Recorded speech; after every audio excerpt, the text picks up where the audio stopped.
Game ചേഞ്ചറിന് ശേഷം ഏറ്റവും കൂടുതൽ കമൻറ്റ് ബോക്സിൽ റിക്വസ്റ്റ് വന്നൊരു സിനിമയാണ് ഫത്തേ.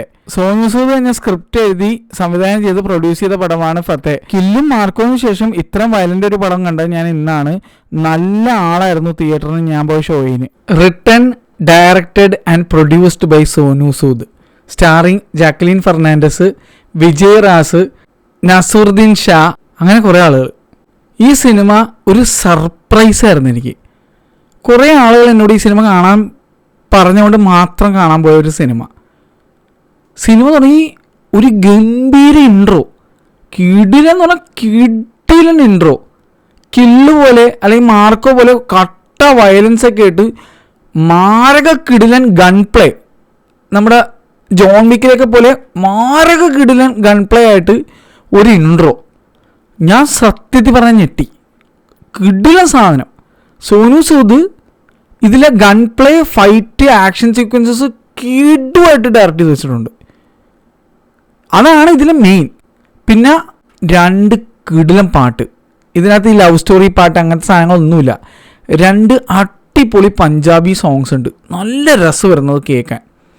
അടിപൊളിയായിരുന്നു. ഈ സിനിമക്ക് വലിയൊരു പ്രത്യേകത ഉണ്ട്.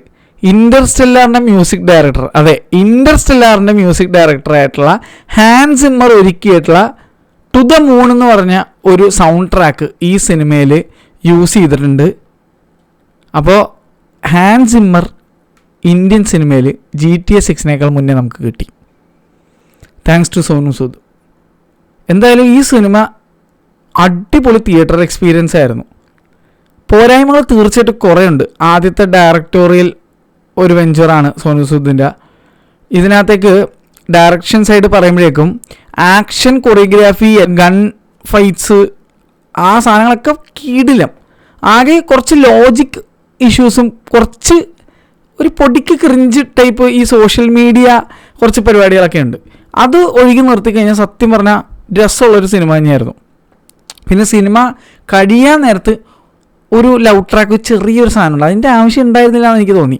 അത് മാറ്റി നിർത്തി കഴിഞ്ഞാൽ വളരെ എൻജോയബിൾ ആയിട്ടുള്ള, വളരെ സർപ്രൈസിങ് ആയിട്ടുള്ള ഒരു മൂവിയായിരുന്നത്. ഇത്രയും വയലൻസും ഇത്രത്തോളം ആക്ഷനും ഗൺ ഫൈറ്റ് സീക്വൻസസ്, അതും ജോൺ വിക്കിലൊക്കെ പോലെ കിടിലൻ കുറച്ച് സാധനങ്ങളുണ്ട്. പല തരം, പല സൈസിൽ, പല അളവിലുള്ള പല പല പല ഗണ്ണിൻ്റെ യൂസേജസ് ഉണ്ട് ഇതിനകത്ത്. അത് കിടുവായിട്ട് കാണിച്ചിട്ടുണ്ട്. Shot gun, sniper, M416, rifle, എല്ലാ സാധനവും വെച്ചിട്ടുള്ള ഒരു വലിയ പെരുന്നാളിനുള്ള സാധനമുണ്ട്. അത് മാത്രം എൻ്റെ അഭിപ്രായത്തിൽ തിയേറ്റർ പൈസ നിങ്ങളുടെ മുതലായെന്ന് നിങ്ങൾക്ക് തോന്നും. കാരണം അത് കാണാൻ വേണ്ടി തന്നെ പോകാം. നിങ്ങൾക്ക് ഈ ഗൺ പ്ലേ ഇഷ്ടമാണെങ്കിൽ, FPS ഷൂട്ടേഴ്സൊക്കെ കളിക്കാൻ ഇഷ്ടപ്പെടുന്നവരാണെങ്കിൽ, ഈ വെടിവെപ്പ് പടങ്ങൾ ഇഷ്ടമുള്ള ആളുകളാണെങ്കിൽ നിങ്ങൾക്ക് ഈ സിനിമ അടിപൊളിയായിരിക്കും എന്നാണ് എൻ്റെ ഒരു നിഗമനം. എനിക്ക് പേഴ്സണലി അങ്ങനത്തെ സിനിമകൾ ഭയങ്കര ഇഷ്ടമാണ്. ഈ ഷൂട്ട് ഔട്ട് പടങ്ങളൊക്കെ എനിക്ക് ഭയങ്കര ഇഷ്ടമാണ്. സ്വാറ്റ് ടീംസ് ടൈപ്പ് പടങ്ങൾ, ബ്ലാക്ക് ഹോക്ക് ഡൗണ്, അങ്ങനത്തെ സാധനങ്ങളൊക്കെ ഇല്ലേ, ഹേർട്ട് ലോക്കർ, അതുപോലത്തെ അങ്ങനത്തെ ടൈപ്പ് പടങ്ങൾ, അങ്ങനത്തെ കുറച്ച് സാധനങ്ങളൊക്കെ എനിക്ക് ഭയങ്കര ഇഷ്ടമാണ്. അങ്ങനത്തെ ഈ കോൾ ഓഫ് ഡ്യൂട്ടി പോലത്തെ സാധനങ്ങളൊക്കെ വരുന്ന രീതിയിലുള്ള. ഇത് more of a John Wick സാധനമാണ്. പക്ഷേ ഇതിൻ്റെ പൊന്നോ അടിപൊളിയായിട്ട് ചെയ്തിട്ടുണ്ടെന്ന് പറയണം. ഫസ്റ്റ് പടം എന്നുള്ള നിലയിൽ ഗൺ ഫൈറ്റ്സ് കിടുവാണ്. അനിമൽ ചിത്രീകരിച്ച ഒരു സെയിം ഒരു സ്ഥലത്ത് വളരെ സിമിലർ ആയിട്ടുള്ള ഒരു സാധനം വരുന്നുണ്ട്. പക്ഷേ അനിമലിനെ പോലെ അല്ല ഇതിനകത്ത് വേറെ ഒരു ടൈപ്പ് രീതിയിലാണ് ചെയ്തിരിക്കുന്നത്. വളരെ സീരിയസ് ആയിട്ട് ഭയങ്കര അത് കിട്ടുമായിരുന്നല്ലോ. സോനു സൂദ് പൊളിച്ച് നല്ലൊരു വെടിയും പുകയ്ക്കുള്ള ഒരു ഐറ്റം ഇതിനകത്ത് സോനു സൂദ് ചെയ്തു വെച്ചിട്ടുണ്ട്. നസറുദ്ദീൻ ഷായിൻ്റെയും സോനു സൂദിൻ്റെയും വിജയറാസിൻ്റെ ഒക്കെ ലുക്ക് അടിപൊളിയായിരുന്നു. ജാക്ലിൻ ഫെർണാണ്ടസ് പിന്നെ എല്ലാ സിനിമയിലും നല്ല ഭംഗിയാണല്ലോ. പിന്നെ ഇതിനകത്ത് വേറെ 2 നടിമാരും ഉണ്ടായിരുന്നു. അവരും അത്യാവശ്യം നീറ്റായിട്ടൊക്കെ തന്നെ അവരുടെ റോളുകൾ ചെയ്തിട്ടുണ്ട്. ഒരാൾ ഭയങ്കര അൾട്രാ മോഡേണായിട്ട് നസറുദ്ദീൻ ഷാൻ്റെ കൂടെ നിൽക്കുന്ന ഒരു അനുയായി ആയിട്ടുള്ള ഒരു റോളുണ്ട്. ടുവേർഡ്സ് എൻ്റെ വിറ്റാണ്ട ആ റോളിൻ്റെ അവസ്ഥ എന്ന് പറഞ്ഞാൽ. പിന്നെ സോനു സൂദ് അനിയത്തിനെ പോലെ കാണുന്ന ഒരു പെൺകുട്ടിയുടെ റോളിന് ആ കുട്ടി നന്നായിട്ട് അഭിനയിച്ചിട്ടുണ്ടായിരുന്നു.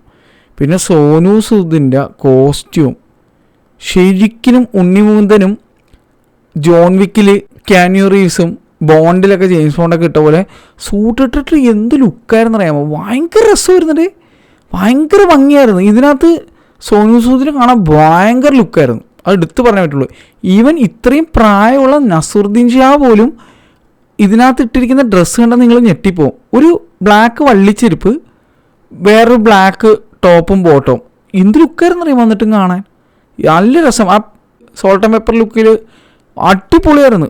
നസറുദ്ദീൻ ഷായ്ക്ക് എന്ത് വൈബോടെ, എന്ത് രസം കാണാൻ ഈ സിനിമയിൽ.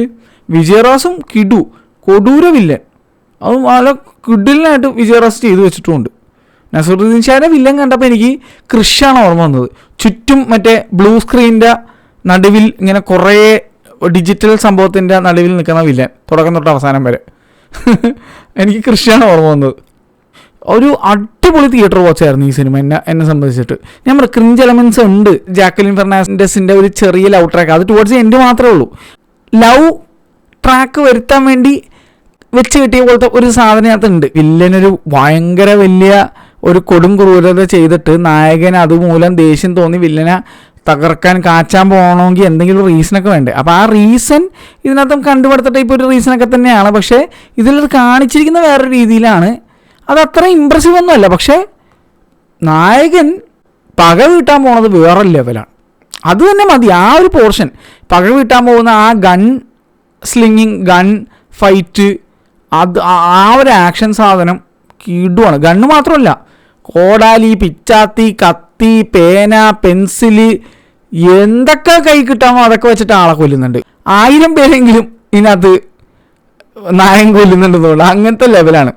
അങ്ങനത്തെ ഒരു സെറ്റപ്പാണ്. പക്ഷേ അടിപൊളിയായിരുന്നു. അടിപൊളി സംഭവമായിരുന്നു. എനിക്ക് പേഴ്സണലി ഭയങ്കരമായിട്ട് വർക്കായി പടം. ഞാൻ കൊടുത്ത ടിക്കറ്റ് പൈസയ്ക്ക് എനിക്ക് ആ വെടിയും പുകയും തന്നെ എന്നെ സംതൃപ്തിപ്പെടുത്തി എന്നുള്ളതാണ്. നിങ്ങൾ ലോജിക്ക് ചെക്ക് ചെയ്യാൻ പോകരുത്. ഇങ്ങനൊരു സിനിമയിലേക്ക് നിങ്ങൾ വേറെ ഒന്നും പോകരുത്. ജസ്റ്റ് പോപ്കോൺ എന്തെങ്കിലുമൊക്കെ മേടിച്ച്, ഞാൻ 10 രൂപയുടെ കപ്പലണ്ടി കുറച്ച് മേടിച്ചായിരുന്നു, ഒരു 5 സ്റ്റാർ മേടിച്ച്. എന്നിട്ട് ഞാൻ അങ്ങോട്ട് ആർമതിച്ച്. നല്ല രസമായിരുന്നു ഈ സിനിമ കണ്ടിരിക്കാൻ. ടപ്പേന്നും പറഞ്ഞിട്ടാണ് പടം പോണത്. പട്ടന്ന് പറഞ്ഞിട്ട് ഫസ്റ്റ് ഹാഫിൻ്റെ ഇൻ്റർവെൽ പോർഷൻ എത്താറായപ്പോഴേക്കും ചെറിയൊരു മൈനർ ലാഗ് ഉണ്ടായിരുന്നു. അത് ഒഴുകി നിർത്തി കഴിഞ്ഞാൽ പടം പടപടാന്ന് പറഞ്ഞ പോകണം കേട്ടോ. 2 മണിക്കൂർ കഷ്ടിയുള്ള സിനിമ. എനിക്ക് പേഴ്സണലി ഇഷ്ടപ്പെട്ടേ, വർക്കായി. എന്തായാലും ഈ സിനിമ എന്നോട് തിയേറ്ററിൽ പോയി കാണാൻ പറഞ്ഞ എല്ലാവരോടും നന്ദി പറയുന്നു. നല്ല രസമുള്ള ഒരു എക്സ്പീരിയൻസ് ആയിരുന്നു. ഈ സിനിമ OTT കണ്ടാൽ എത്രത്തോളം രസം ഉണ്ടാവുമെന്ന് എനിക്കറിയില്ല. ഇത് ഞാൻ തിയേറ്ററിൽ കണ്ടുകൊണ്ട് നല്ലൊരു അനുഭവമായിട്ടാണ് എനിക്ക് ഫീൽ ആയത്. നിങ്ങൾക്ക് സിനിമയെ പറ്റിയുള്ള മറ്റുള്ള DCPയെ പറ്റിയും ഏത് സീറ്റാണ് ഞാൻ എടുത്തത്, എത്ര രൂപയായി, ഏത് തിയേറ്ററായിരുന്നു, അതൊക്കെ അറിയാനായിട്ട് സ്പ്രെഡ്ഷീറ്റ് എടുത്ത് നോക്കാം. ഇനി മുതൽ അങ്ങനെ ആയിരിക്കും. അതും കൂടെ പറഞ്ഞ് ഞാൻ വീഡിയോ ലെങ്ത്ത് കൂട്ടുന്നില്ല. ആ കാര്യങ്ങളൊക്കെ സ്പ്രെഡ്ഷീറ്റ് എടുത്ത് നോക്കിയാൽ കാണാൻ പറ്റും. മുന്നേ ഉള്ള എല്ലാ ഞാൻ കണ്ടിരിക്കുന്ന സിനിമയുടെ ഒക്കെ അതിനകത്ത് ഉണ്ടാവും. ഇപ്പോൾ 2024 തൊട്ടുള്ള കംപ്ലീറ്റ് ലിസ്റ്റ് ഒറ്റ സ്പ്രെഡ്ഷീറ്റിലുണ്ടാവും. 2024, 2025 എന്നൊക്കെ പറഞ്ഞ് സെപ്പറേറ്റ് ആയിട്ട് കൊടുത്തിട്ടുണ്ട്. ഏത് സിനിമ, ഏത് ഭാഷ, ഏത് തിയേറ്റർ, എത്ര രൂപ ടിക്കറ്റായി, ഭക്ഷണം എന്തെങ്കിലും മേടിച്ചിട്ടുണ്ടെങ്കിൽ അതിൻ്റെ പൈസ ഒക്കെ അതിനകത്ത് ലിസ്റ്റ് ചെയ്തിട്ടുണ്ടാവും. വർഷാവസാനം ആകുമ്പോഴേക്കും ഞാൻ മൊത്തം കൂട്ടി അതിൻ്റെ കാൽക്കുലേറ്റ് ചെയ്ത് എമൗണ്ട് എഴുതി വെച്ചിട്ടുണ്ടാവും. അപ്പോൾ ഒന്ന് എടുത്ത് നോക്കുക, നിങ്ങളുടെ സമയം കിട്ടുന്നതനുസരിച്ചും ഇഷ്ടം അനുസരിച്ചിട്ടും. അപ്പോൾ ഈ സിനിമ എനിക്ക് വർക്കായി. ഒരു പെർഫെക്റ്റ് പടം അങ്ങനെയൊന്നുമല്ല, പക്ഷേ action sequences was top notch. പിന്നെ 2 നല്ല കിടിലം പാട്ടുകളും. ആ പഞ്ചാബി സ്ലോ ട്രാക്സ് എനിക്ക് ഭയങ്കര ഇഷ്ടമായി. ഞാൻ റിപ്പീറ്റ് മോഡിൽ കേൾക്കാൻ പോവുകയാണ്. എനിക്ക് ഇഷ്ടപ്പെട്ടു അത് ഭയങ്കരമായിട്ട്. കിടക്കാൻ മുന്നേ അതങ്ങനെ വെച്ചിട്ട് കിടന്ന് നല്ല ചില്ലായിട്ട് കിടന്നുറങ്ങണമെന്നുണ്ട്. നാളെ ഗെയിം ചേഞ്ചർ കാണാൻ വേണ്ടി മിക്കവാറും ചിലപ്പോൾ ഐമാക്സിൽ പോവും. ആ കളേഴ്സ് പാട്ടെങ്കിലും ഐമാക്സിൽ ആസ്വദിക്കാമെന്ന് വിചാരിച്ചിട്ടാണ്. എനിക്കറിയാം കുറേ പേര് അത് വേണമെന്നൊക്കെ ചോദിക്കും. പക്ഷേ ഞാൻ ഈ ഐമാക്സിൽ പോയിട്ട് മാക്സിമം അവർക്ക് പൈസ ഉണ്ടാക്കി കൊടുത്താലല്ലേ എനിക്ക് നല്ല നല്ല പടങ്ങൾ ഇനിയും വരുള്ളൂ. അപ്പോൾ ഒരു ഐമാക്സ് ഇഷ്ടമുള്ള ഒരാളുടെ രോദനം അത്രേ പറയാനുള്ളൂ. ഈ പടങ്ങൾ, വന്യ പടങ്ങളൊക്കെ മാക്സിമം കണ്ട് സപ്പോർട്ട് ചെയ്താലല്ലേ അവർക്ക് റവന്യൂ ഉണ്ടാവുകയും അവർക്ക് നല്ല നല്ല പടങ്ങൾ വേറെ ഇടാനൊക്കെ തോന്നുള്ളൂ, ആ തിയേറ്റർ നിലനിന്ന് പോകുള്ളൂ. അപ്പോൾ അതിനുവേണ്ടി എൻ്റെ സംഭാവന, അങ്ങനെ ഞാൻ വിചാരിക്കുന്നുള്ളൂ. എന്തായാലും ഒരു കാര്യമുണ്ട്, ശങ്കറിൻ്റെ സിനിമയുണ്ട് പാട്ടുകളൊക്കെ എന്തോ 75 കോടിക്കും കണ്ടൊക്കെ പാട്ടെടുത്ത് വെച്ചിട്ടുണ്ട്. അപ്പോൾ ഐമാക്സ് കാണാൻ ഐമാക്സ് DMR ചെയ്ത സിനിമയുണ്ട്, നല്ലതായിരിക്കും എന്ന് വിചാരിക്കണം. ഐമാക്സ് DMR ചെയ്ത DCP വന്നിട്ടുണ്ടെന്നാണ് എൻ്റെ വിശ്വാസം. നാളെ ചെല്ലും പറയാം എല്ലാം നോക്കാം. അപ്പോൾ വീഡിയോ ഇട്ടേക്കാം, അപ്പോൾ കണ്ടു നോക്കുക. നിങ്ങൾ ഇതിപ്പോൾ രാവിലെ എഴുന്നേൽക്കുമ്പോഴേക്ക് ഈ വീഡിയോ കാണുന്നത്. ഞാനിത് രാത്രി ഏകദേശം ഇപ്പോൾ 2:30ക്കാണ് ഇരുന്ന് വീഡിയോ എടുക്കുന്നത്. സിനിമ കഴിഞ്ഞപ്പോൾ ഏകദേശം 1:30 അങ്ങനെ എന്തോ ആയിരുന്നു കേട്ടോ. ഞാൻ ടൈം നോക്കിയില്ല. അവിടെ കുറച്ച് സബ്സ്ക്രൈബേഴ്സൊക്കെ ഉണ്ടായിരുന്നു, അവരൊക്കെ ആയിട്ട് സംസാരിച്ചൊക്കെ നിന്ന് അപ്പോൾ സമയം പോയത് അറിഞ്ഞില്ല. എന്തായാലും 2 മണിക്കൂറായിരുന്നു പടം. അപ്പോൾ ശരി, നാളെ വേറെ വീഡിയോ ഇട്ടണം. അപ്പോൾ ഗെയിം ചേഞ്ചറിൻ്റെ വീഡിയോ കാണാൻ മറക്കണ്ട. ഞാൻ ഐമാക്സിൽ പോവുകയാണെങ്കിൽ അതിൻ്റെ വീഡിയോ ഇട്ടേക്കാം, അല്ലെങ്കിൽ OTX എവിടെയാണെന്ന് വെച്ചാൽ പോണതിൻ്റെ വീഡിയോ ഇട്ടേക്കാം. തമിഴ് അല്ലെങ്കിൽ തെലുങ്ക് കാണാനാണ് എനിക്ക് ഇൻട്രസ്റ്റ് കേട്ടോ. ഇന്നലെ ഹിന്ദി 199 റുപ്പീസ് 4DX ഉണ്ടായിരുന്നു, പക്ഷേ ഹിന്ദി ആയതുകൊണ്ടാണ് ഞാൻ പോകാഞ്ഞത്.